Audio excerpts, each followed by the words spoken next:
Hello everyone, welcome to Everest Online Academy. आज हामी basic इङ्ग्लिसमा छौँ है। सो सामान्यतया इङ्ग्लिसमा के सिक्नुपर्छ भन्ने कुरामा छौँ र यो भिडियोमा हामी एडजेक्टिभ छ यसको कम्पेरेटिभ र सुपरलेटिभ एडजेक्टिभ के हुन्छ भनेर हामी हेर्छौँ है। हामीले अगाडिको भिडियोमा कम्पेरेटिभ एडजेक्टिभ सुपरलेटिभ एडजेक्टिभ भनेको के हो भनेर भनिसकेका छौँ। तपाईहरुले त्यो भिडियो हेर्न सक्नुहुन्छ if you don't know what that is भनेर है त। ओके, सो टल को कम्पेरेटिभ के चाहिँ हुन्छ त? टल, taller and tallest, TALLEST, tallest. कम्पेरेटिभमा कि त ER लाग्छ कि त अगाडि मोर भनेर लाग्छ। सुपरलेटिभमा लास्टमा EST लाग्छ अथवा मोस्ट भनेर लाग्छ।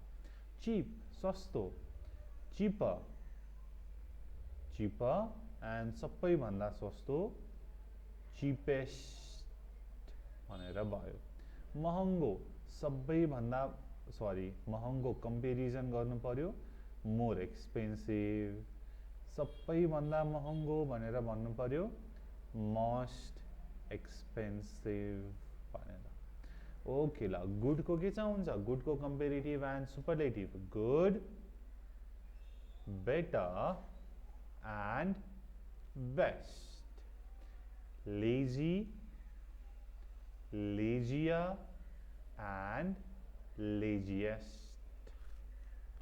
Pretty, pretty, prettier and prettiest and prettiest.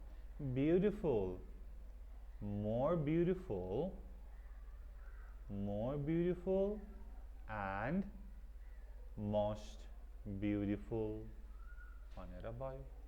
Difficult, more difficult and most difficult. Shy भनेर छ। सो shy को के चाहिँ हुन्छ? Shyer and shyest. Shy भनेको लजाउनु, लजालु। Happy, happier and happiest, सबैभन्दा खुसी। Happiest, short, shorter and shortest. Famous, more famous and most famous. Ugly, uglier and ugliest भनेर छ। अब यसलाई पढ्दाखेरि सम्झिँदाखेरि तीनटै सँगै पढ्नु भयो भनेदेखि सजिलो हुन्छ है। जस्तै tall, taller, tallest, cheap, cheaper, cheapest, expensive, more expensive, most expensive. हजुरहरूले यसरी पढ्नु भयो भने इट विल बी बेटर है त। Okay guys, thank you so much for watching. र अर्को भिडियो पनि छ हाम्रो, तीनवटा यसको पार्ट हुनेछ कम्पेरेटिभ सुपरलेटिभ गरेको। सो भिडियोजहरू हेर्नु होला। सो यसले चाहिँ भोकाबुलरीहरू चाहिँ स्ट्रङ बनाउँछ है त। Okay, thank you so much and I will see you in the next one.